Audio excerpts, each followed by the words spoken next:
What's up, everybody? It's Modern Day Prophet here doing another video. And this video is going to be called, I'm going to explain something about the Bible that no one else in the world can. And that's what I'm going to do today. I'm going to explain something about the Bible. I'm going to explain the Genesis creation story. And I'm going to explain how that story is all about race. It's all about race and how the races came to be and all of that. I'm going to explain exactly what that story means right now. Now, this is going to resonate with some of you, and some of you it will not. But those that it does resonate with, the words I say will hit you in your very soul. I guarantee it. Now, let's fast forward to the part where Satan is about to trick Eve with the serpent. That story is not about a fruit tree. That story is not about them eating fruit. That is metaphorical and allegorical. Every time you see something like this in the Bible that makes absolutely no sense, it's always metaphorical and allegorical. So that story was about sex. It was about Satan seducing Eve and tricking Eve into having sex with him. And then then Eve seducing Adam and tricking Adam into having sex with her. Understand that Adam and Eve were the earthly angels. They were creators. They were created to be creators. They were not supposed to be procreators like the animals. They were supposed to be creators like the angels. In the Bible, it says the angels don't marry. This means that angels don't have sex and have children. Adam and Eve were supposed to be creators, not procreators. So Satan tricked Eve into having sex. And then Eve tricked Adam into having sex. This is why when God came into their presence, they had sewn together fig leaves to cover their private parts because it was about sex. This is why God punished Eve by giving her birth pains. It was all about sex. And honestly, not even just sex, but the beginning of the bloodlines. Basically, Satan contaminated the bloodline, the human bloodline. So, fast forward to Eve and her two sons. Her two sons, Cain and Abel. Cain was the first because Satan had sex with Eve first. Abel was the second because Adam had sex second. So, basically, what it's saying symbolically is that Cain represents Satan's bloodline and Abel represents Adam's bloodline. Now, Cain kills Abel, which symbolically means that Satan's bloodline killed Adam's bloodline. So what God does, God adopts Seth as the third bloodline. Now, Seth's bloodline is God's holy bloodline. So let me explain to you how this all pertains to race. Who do you think black people are? I'm sure you can guess.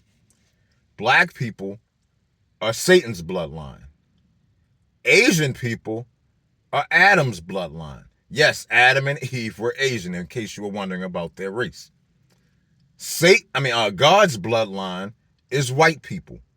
This is how it all ties to race. So basically, Satan contaminated the human bloodline by causing black people to be born. That was a contamination of the bloodline. So, and then you had Adam's, which was killed by Cain, and then God's. So basically, we have three bloodlines here. Satan's bloodline, Adam's bloodline, and God's bloodline. Now, Adam and God's bloodline are connected. Those two bloodlines are connected.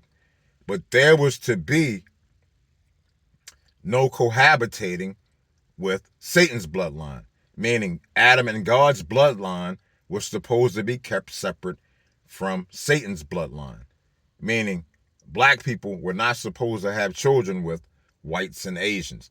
That's what all of this means. Now, keep in mind that sin and wickedness was not mentioned at this point. Even though Cain killed Abel and Satan contaminated the bloodline, sin and wickedness were not mentioned, not as it pertained to Satan or as it pertained to Satan's bloodline. sin and wickedness were not mentioned until angels supposedly came from heaven, saw the women were beautiful, took them as wives, which means they had to create bodies, took them as wives, and had children known as the Nephilim. This story is not about angels coming from heaven and creating bodies. So many fairy tales have been created from this. That is once again metaphorical and allegorical. That is not to be taken literally. What it really means is that God and Adam's bloodline began to intermingle with Satan's bloodline, meaning that black people began to have children with whites and Asians. That's what it all boils down to. This is what brought sin into the world. This is what brought wickedness into the world. The offspring of these mixed races contaminated the world so bad with wickedness and sin that God had to destroy the entire world. God destroyed the entire world, meaning God destroyed Satan's bloodline, God destroyed Adam's bloodline, and God destroyed his own bloodline. The only people that were left were Noah and his wife, and Noah's 3 sons and their wives. So now, this is saying is that humanity has a new starting point. The starting point is no longer Adam and Eve. It's now Noah's sons and the sons' 3 wives. This is the new starting point for humanity. Now, if you notice, Noah has 3 sons. Now, I just previously told y'all there were 3 bloodlines. Satan's bloodline, God's bloodline, and Adam's bloodline. So guess what? Noah's 3 sons still represent those 3 bloodlines. Ham representing Satan's bloodline. I can't remember Shem and Japheth, which 2 between Adam and God's bloodline, but I know for certain that Satan's bloodline is Ham. I know that for certain. So what does this really represent? It means that Noah's 3 sons represent the black race, the white race, and the Asian race. That's what this means. God destroyed everything and started everything all over with Noah's 3 sons, but it was still the same 3 bloodlines that had already existed. Now, here's where it gets really good. I'm about to really blow y'all minds with this next piece of the story. Y'all will never hear this anywhere else because nobody else understands this part of the story. But there's a part of the story that after the flood receded, it talks about Ham going into Noah's tent and uncovering his nakedness. What do y'all think that means? That is probably the most important part of all of this story. What do y'all think it meant when Ham uncovered Noah's nakedness? What that means is that Ham reintroduced sin into the world by committing a homosexual act with his father. That is what this means. This is why Noah was so furious, so incensed, that he cursed Ham's descendants.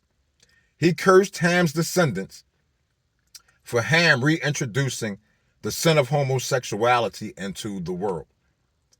And how did Noah curse Ham's descendants?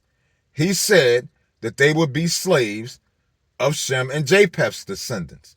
So what that curse means in reality is that Noah was cursing the black race to be slaves to the white race and to the Asian race. That is what this means. I don't care how they try to whitewash it. That is what this means. Excuse me. Now, fun fact is that slavery in the United States was based on that scripture. It was based on the scripture of Noah cursing Ham's descendants. And keep in mind, it wasn't God that cursed Ham's descendants. It was Noah that cursed Ham's descendants. We can assume that Noah was speaking for God, but I just want to point out, it wasn't God that cursed Ham's descendants. It was Noah. And like I said, what it all boils down to is saying, I was saying that slavery in the United States was based on that scripture. Otherwise, it would have been illegal for Christians to have slaves. How could anybody who followed the teachings of Jesus have slaves and then treat them the way that they were treated, which goes totally against all of Jesus' teachings. The way that they justified it was by that scripture of Noah cursing Ham's descendants, because they actually understood what the three sons meant.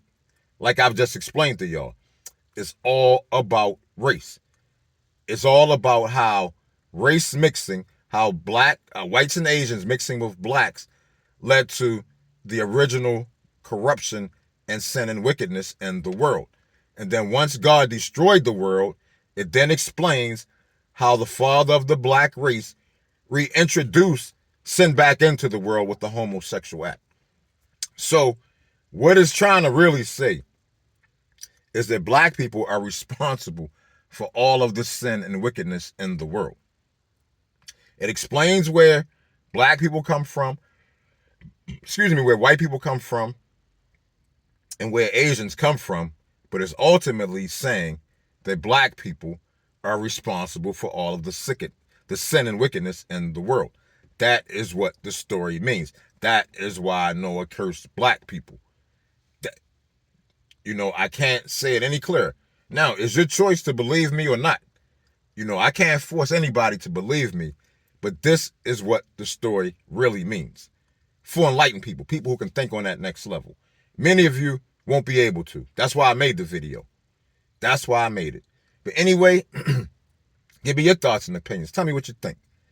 Thank you all for watching the video. I love you all. Peace.